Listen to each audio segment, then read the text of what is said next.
स्वागत है आपका हमारे YouTube channel Uttarakhand coaching classes में। तो आज हम बात करेंगे फिर से वन लाइनर क्वेश्चन जो कि हमारे होंगे आने वाले अपकमिंग एग्जाम आपका सिपाही के लिए या आने वाले अपर पीसीएस के पेपर के लिए।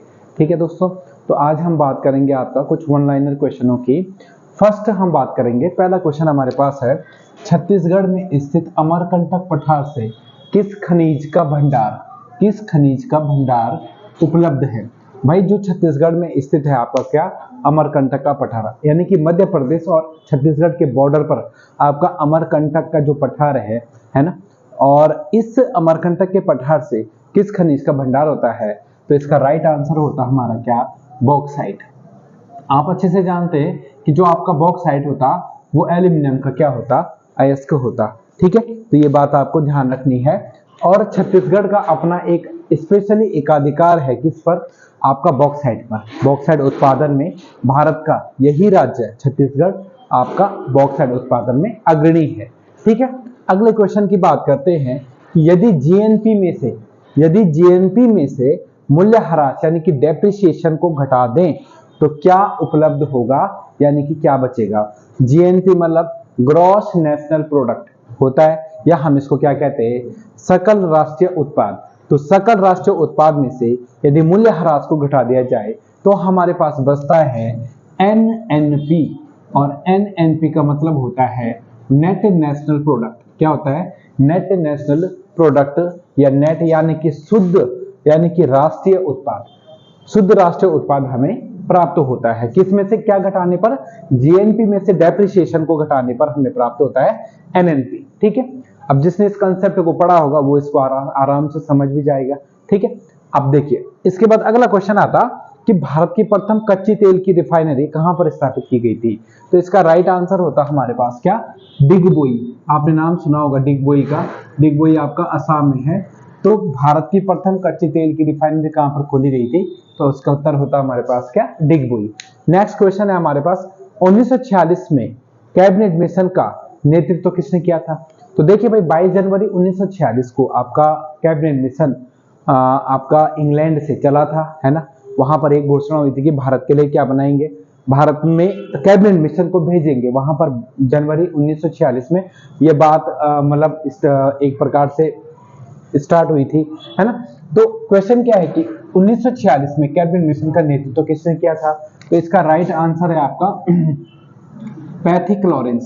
पैथिक लॉरेंस को आपका क्या बनाया गया था, कैबिनेट मिशन का अध्यक्ष बनाया गया था। हालांकि इस कैबिनेट मिशन में स्टेफोर्ड क्रिप्स भी थे, स्टेफोर्ड क्रिप्स के अलावा आपका एबी अलेक्जेंडर भी थे, बट पैथिक लॉरेंस को इसका क्या बनाया गया था, अध्यक्ष बनाया गया था। इस बात को ध्यान रखना। और कैबिनेट मिशन भारत आने का मेन पर्पस यही है कि भारतीयों के लिए संविधान सभा का निर्माण करना, और वो संविधान सभा का निर्माण करेंगे यदि भारतीय, या भारतीयों के लिए अगर यदि संविधान सभा का निर्माण होगा तो भारतीय क्या करेंगे, अपने लिए संविधान का निर्माण करेंगे, ये सब। ठीक है, और आप जानते भी हैं कि फिर आपका जुलाई 1946 में संविधान सभा के चुनाव हुए थे, और आगे चल करके संविधान सभा में 389 मेंबर इंक्लूड हुए थे, जो कि कुछ मनोनीत थे और कुछ क्या थे, निर्वाचित थे। ये बात आप जानते हैं अच्छे से तरीके से।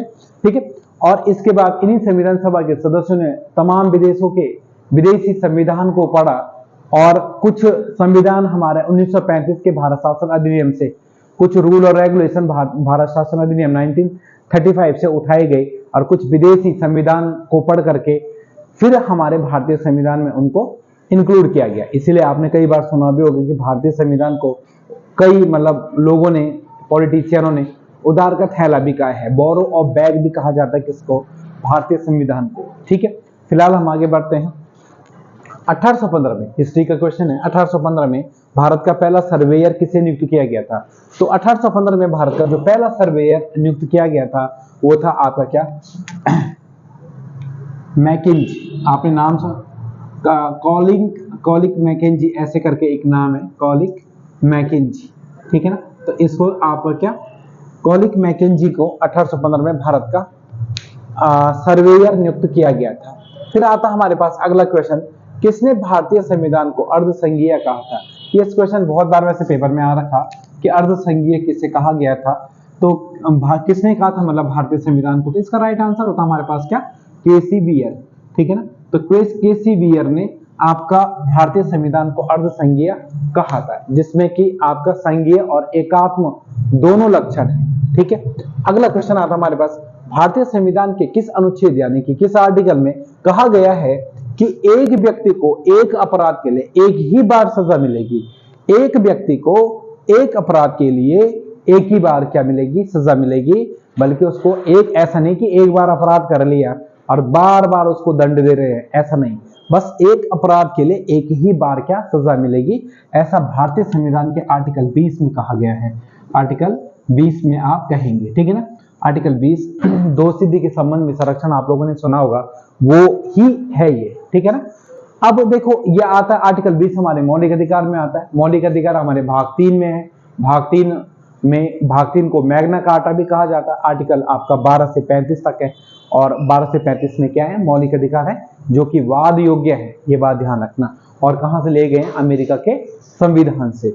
नेक्स्ट चलते हैं अगला। इसके बाद आता है यूनानियों ने सेंड्रोकोटस के नाम से किसे पुकारा, या यूनानियों ने सेंड्रोकोटस किसे कहा। तो यूनानी मतलब हिंदू यूनानियों की बात हो रही है, जिन्होंने भारत पर पहला विदेशी आक्रमण किया था। आप लोगों ने सुना होगा हिस्ट्री में, पहले हमारे पास जैसे हम नहीं पढ़ते कई बार की, जब हम प्राचीन भारत पढ़ते तो वहां पे हम कहते हैं कि सबसे पहले हिंदिया उन्होंने भारत पर आक्रमण किया, उसके बाद शकों ने भारत पर आक्रमण किया, फिर उसके बाद पहलवों ने भारत पर आक्रमण किया, और इसके बाद कुषाणों ने भारत पर आक्रमण किया। और ये सब आक्रमण कब हुए, जब क्या चल रहा था आपका, जब आपका मौर्य वंश आपका समाप्त हो गया था उसके बाद, ठीक है। तो यूनानियों ने सेंड्रोकोटस किसका, तो आप लोगों ने नाम सुना होगा चंद्रगुप्त मौर्य का। चंद्रगुप्त मौर्य इसका क्या होगा, राइट आंसर हो जाएगा। चंद्रगुप्त मौर्य को क्या कहा गया भैया, सेंड्रोकोटस कहा यूनानियों के द्वारा। अगला क्वेश्चन आता है भारत के संविधान का अनुच्छेद 21 से क्या दर्शाता है। 21A भी आपका मौलिक अधिकार में ही है। आपको पता है कि 21A जो है आपका, ये इसका पहले मैं उत्तर बता दूं आपको, इसका राइट आंसर होगा शिक्षा का अधिकार, ठीक है ना, शिक्षा का अधिकार। और जो शिक्षा का अधिकार है आपका, वो किसके लिए है, 6 से 14 साल, 6 से 14 साल तक के बच्चों के लिए शिक्षा का अधिकार है। 6 से 14 साल तक के बच्चों के लिए क्या है भैया, शिक्षा का अधिकार है। और ये जो 21A भारतीय संविधान में जो 21A जोड़ा गया, हालांकि आज ये मौलिक अधिकार है, और इसके लिए जो संविधान संशोधन हुआ था, संविधान संशोधन जो इसके लिए हुआ था वो कौन सा हुआ था, you can say that CA constitutional amendment, मतलब ये हुआ था इसके लिए कौन सा, 86वां संविधान संशोधन के तहत इसको सन 2002 में जोड़ा गया था। इस बात को भी ध्यान रखिएगा, ठीक है। 6 से 14 साल तक के बच्चों को निःशुल्क शिक्षा से संबंधित है ये, ठीक है। मतलब माता पिता का कर्तव्य होता है कि वो अपने बच्चों को प्राइमरी एलिमेंट्री जो एजुकेशन है वो दे। क्लियर, आगे देखिएगा भारत के वे प्रधानमंत्री जो किसी न किसी राज्य के मुख्यमंत्री थे। तो ऐसे मतलब हमारे पास, जैसे हम एग्जाम्पल पे चलेंगे, आता है ये वाला क्वेश्चन कि भारत के ऐसे प्रधानमंत्री बताइए जो किसी न किसी क्या थे, किसी न किसी राज्य के मुख्यमंत्री थे। और वर्तमान में हमारे पास सबसे बेस्ट एग्जाम्पल अभी देखें तो प्रधानमंत्री श्री नरेंद्र मोदी जी हैं, जो कि 2001 से 2014 तक गुजरात के मुख्यमंत्री रहे, और उसके बाद वो भारत के प्रधानमंत्री रहे। ये तो करंट डेटा के हिसाब से बोल सकता हूँ मैं।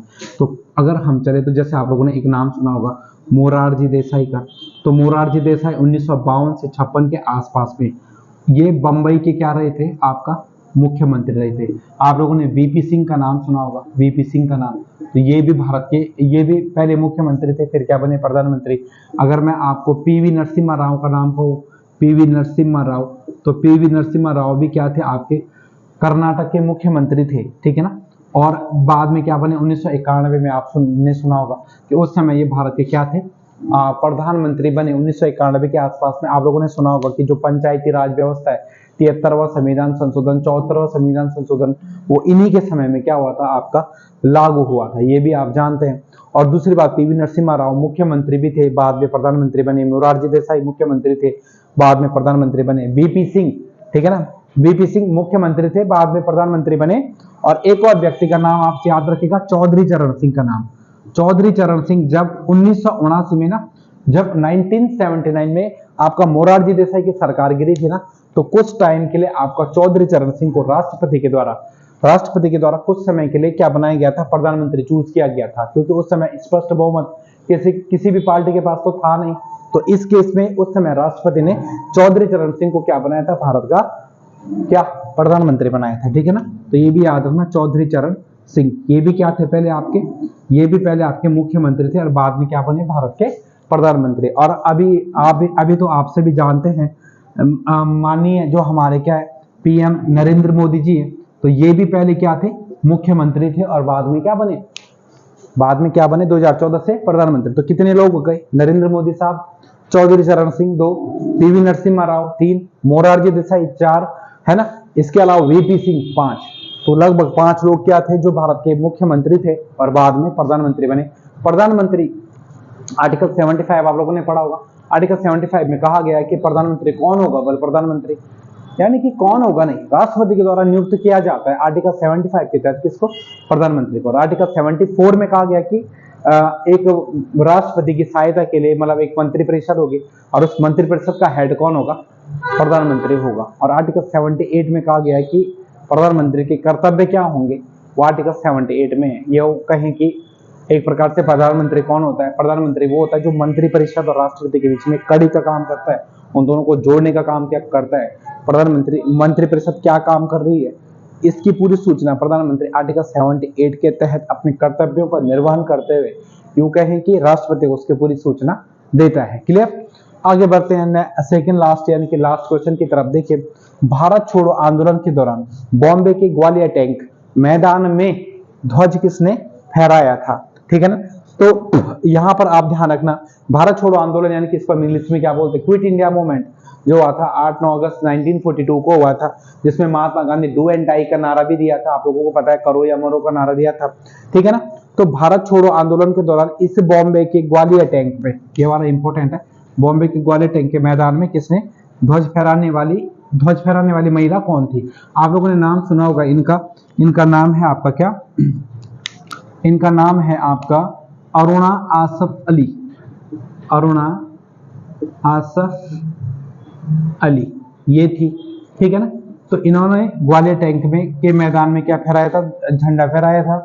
और आपको पता होगा कि बाद में 1997 में इन्हीं को भारत रत्न भी दिया गया था, याद रखिएगा, ठीक है। इनको क्या दिया गया था, बाद में 1997 में भारत रत्न भी दिया गया था, ये भी ध्यान रखना।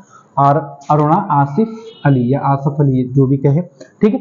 तो आज के लिए इतना ही दोस्तों, बाकी इससे आगे हम नेक्स्ट टाइम पे फिर से क्वेश्चन वन लाइनर से रिजर्व नेक्स्ट टाइम पे हम करंट उसकी उत्तराखंड की बनाएंगे। ये क्वेश्चन आपका के पेपर के लिए बहुत ही इंपॉर्टेंट होने वाले हैं, ठीक है ना। और एक दिन हम जीएस की बनाते हैं, एक दिन उत्तराखंड की बनाते हैं, ठीक है। तो आज के लिए इतना ही, थैंक यू। और अगर वीडियो ठीक लगे तो चैनल सब्सक्राइब जरूर करेगा, धन्यवाद।